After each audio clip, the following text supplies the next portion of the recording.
Hello, my name is Trent, and I'm the Weftrite. Welcome to my tiny fiber studio.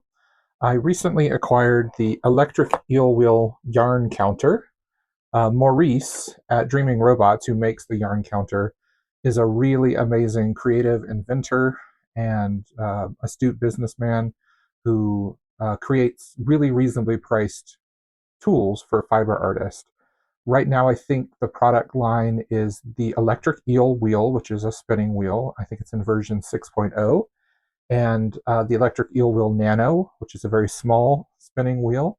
I had the first version of that. I think there's now a 2.0. They also make the electric eel wheel cone winder, which I have and is amazing. I'll probably make a separate video about that. And then, of course, the electric eel wheel yarn counter, which is a yardage counter, though it can also be set to meters if you're in a metric country or you prefer to use meters. There are several good reviews on YouTube about the yarn counter, so really in this video I'm concentrating more on how I specifically use the yarn counter for sectional warping. If you're unfamiliar with sectional warping, I'm going to make a separate video about how it works, but essentially it's a way of directly uh, adding yarn to the warp beam of a loom from spools as opposed to creating a warp on a warping board or a warping mill and then transferring that to the warp beam.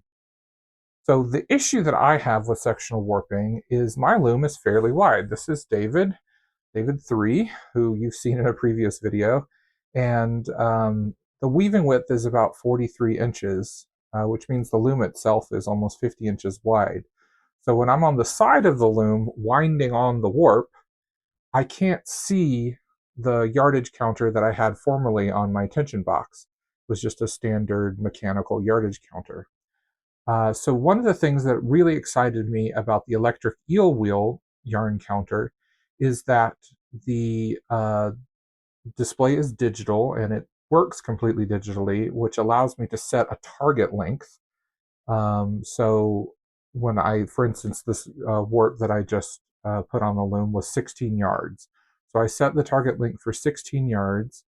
And as I'm winding on the side of the loom, I don't have to watch because once I reach that 16 yards, the machine beeps. That was a real issue before because I would have to constantly either try to count the turns that I put into the warp or get up frequently and check the yardage counter. And I don't have to do that anymore, and that's pretty amazing. Now, there were a few challenges in getting the electric eel wheel yarn counter working on my tension box, but very easy to overcome. So first, let's take a look at the problem. See here my Leclerc tension box. I don't have the actual Louet tension box. And I'm trying to figure out where I can mount the yardage counter. I can't do it on the side, so I really have to mount it on top, horizontally. So I figured the best way to do this, since it conveniently has a back that comes off easily, is to screw through the back into the side of the tension box. You see I already have a hole where I had my previous yarn counter mounted. To help me while I'm trying to screw the holes, I'm going to use some 3M double-sided tape. I really love this tape. It's strong, but when you want to remove it, it doesn't leave any residue. However, it is very difficult to peel off the backing paper. So I'm going to speed this section up just a little bit so that we can get on with the rest of the video. But as you see, I've put the tape down, and now I can mount the entire unit in the position that I want it, basically directly over the center two tension pegs. And I can easily lift off the case because it's magnetic. It's a really brilliant design. Just making sure it's exactly where I want it to be, and then simply taking a drill and drilling 2 holes. I actually used a drill bit that I think was a little too large. I think that if I had one that was a little smaller, I might have gotten a little more bite from my screws. But either way, it worked out well, and it's very secure. One little tip, if you don't want to blow all the sawdust and plastic crumbs on your floor is you can take a piece of tape and just pick up any crumbs. Now, one of the things I wanted to do is be sure that I offered plenty of support so that I wasn't just putting a screw through a tiny hole in plastic. So I'm using a washer to distribute the stress on the plastic. I think this is going to add to the longevity of the mounting system that I've devised. Next, you're going to see me start to thread the tension box and thread the yarn counter. You're going to see an issue that I have.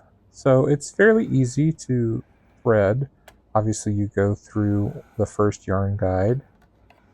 I always get a little mixed up when I'm going through these spiral yarn guides.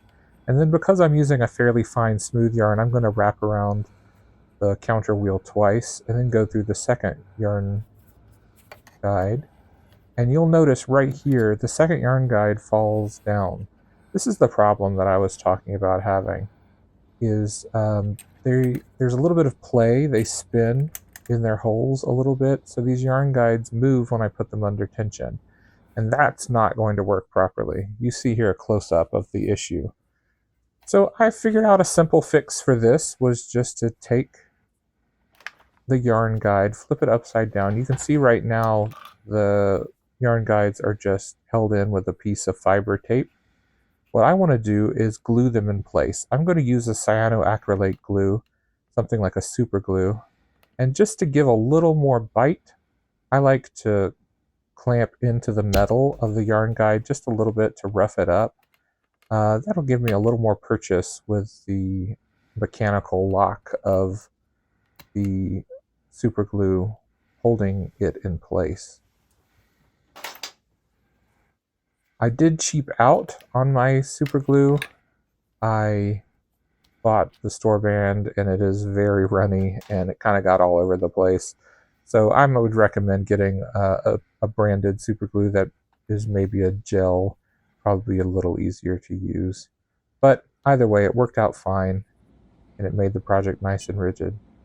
Now it's time to warp up my loom. So I wanted to set the warp length to 16 yards.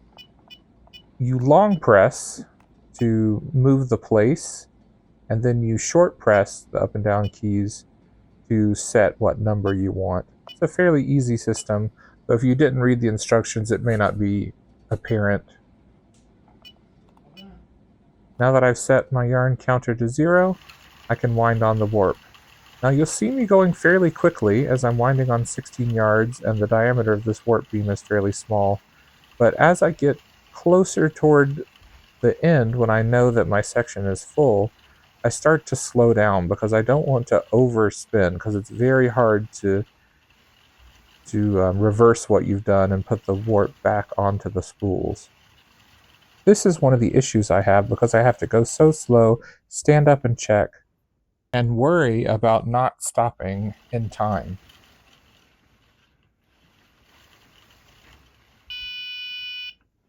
I hope you can see that I really like the yarn counter. I think it's a great product. The only thing that I would suggest to Maurice, who is the inventor, is when he's developing another version of it, because he seems to be constantly improving his products, is to add an option, which would be easy to program in, for a warning beep. So, for instance, on this warp, 16 yards, if the machine would have maybe a short beep at 15 yards, that would allow me to know that I should start slowing down. It's not really a big deal on this loom. The David has a very small diameter sectional warp beam.